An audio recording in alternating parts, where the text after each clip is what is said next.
love and tolerance. These were the main messages of Mevlana Jalaladdin Rumi's teachings. The 13th century Islamic scholar and poet is celebrated on the anniversary of his passing, which is also known as the Night of the Union. Come, come, whoever you are, come. His words embrace all cultures and nationalities. Mevlana Jalaladdin Rumi may be an Islamic scholar, but his unique philosophy of love has crossed borders and reached all people.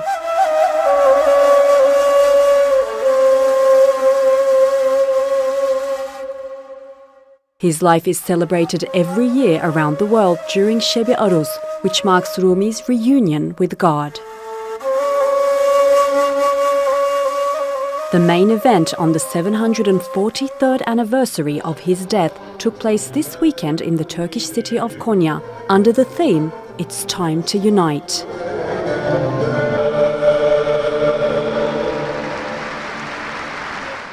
Rumi was buried in Konya, and his shrine became a place of pilgrimage and is now a museum.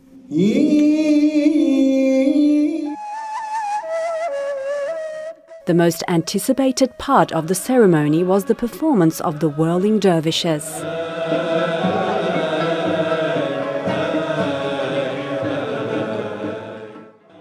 Rumi's followers are also called Mevlevis. The Mevlevi order is a branch of Sufism, the mystical dimension of Islam. The dervishes spin on the left foot. This is how they believe they meet God and embrace the universe with all their heart.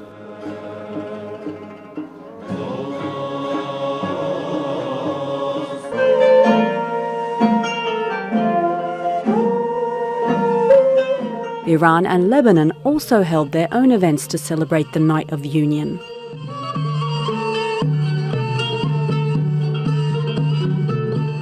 Rumi might have lived 800 years ago, but his message has proven timeless.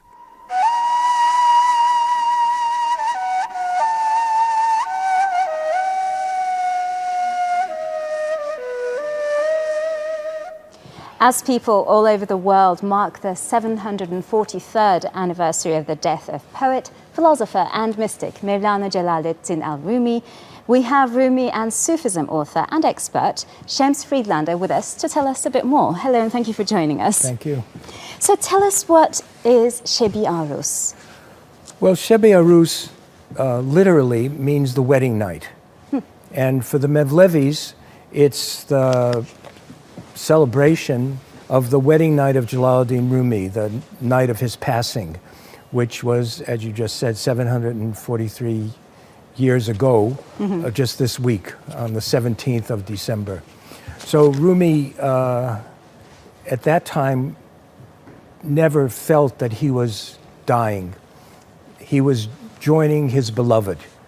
So the Şeb-i Arus is an explanation of what he was actually approaching. And he said that don't look for me in the grave after I'm gone, look for me in the hearts of learned men. Well, Rumi was a poet. You're a photographer, filmmaker, painter, designer.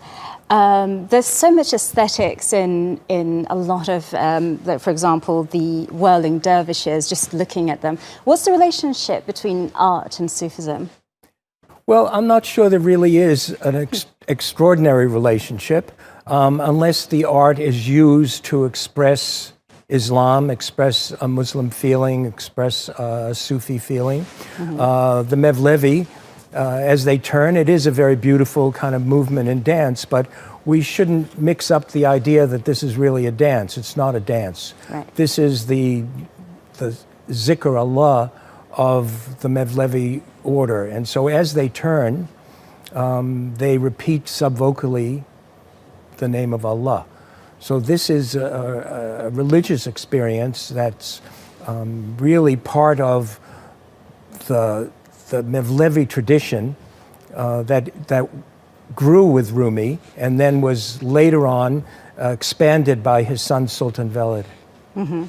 Well, I have your book with me, which is the English and Turkish of Winter Harvest, and I hear you designed this too. Can you tell us about Winter Harvest a little bit?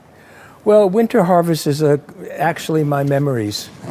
Someone said, put down your... After you get to a certain age, people seem to think that you've been around a long time and you know some things. So they want to know a little bit of what happened in the past. So their memories, and the subtitle is Bob Dylan to Jalaluddin Rumi, which seems to have had an effect now that Dylan has won the Nobel Prize for Literature. I do think, though, that the title really is more like Bob Dylan's contemporary and Rumi was in the back. So for sure, it should have been the other way around. Except for me, I grew up with Dylan.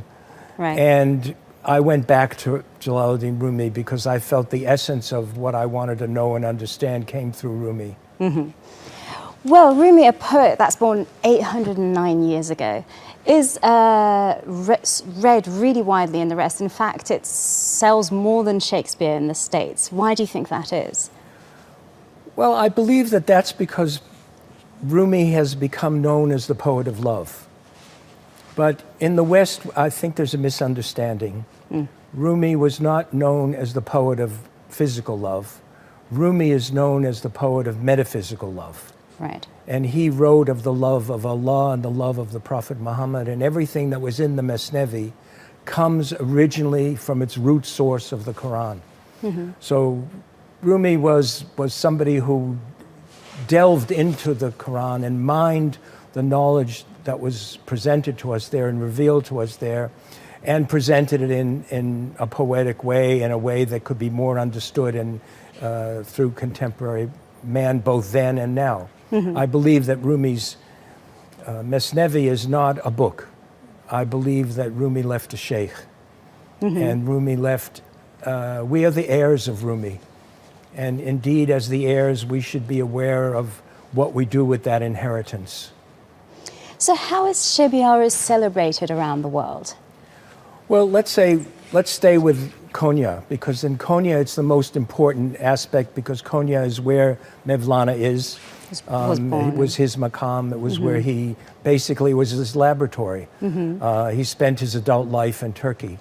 And in Konya every year now, starting from 1953 or 4, they are doing a sema for the week prior to and leading up to the night of the December 17th.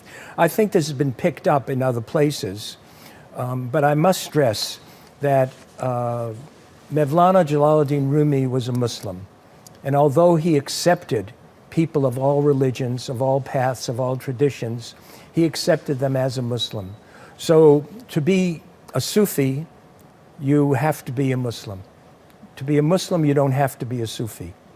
So the Sufi tradition comes out of Islam, comes out of the Prophet Muhammad sallallahu alaihi wasallam, and Rumi expounded that. So this sema that we see as the Şeb-i Arus happens on the December 17th. That date doesn't change, even though the calendar might change. The calendar might change. But other people who became lovers of Mevlana, now there are muhips, because there's no real Mevlevi dervish order right now.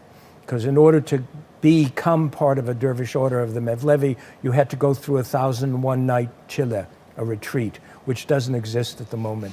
So we have our muhips, lovers of Mevlana, and people who disseminate the ideas and the beauty of what Mevlana said. You kind of answered my question there, but I'm going to ask it again. How does Sufism differ from other spiritual paths? Well, since you're not asking specific spiritual paths, because all spiritual paths differ, you know, but Sufism is connected to Islam, and it's very important to stress that. Other paths, Buddhism, Hinduism, all grew out of other needs at the time. But Sufism comes from the tree of the Prophet Muhammad. And all of the dervish orders are branches that come from that tree. Whereas that makes it unique in a way. Right. Well, Shems Friedlander, thank you very much for joining us on Showcase. Thank you.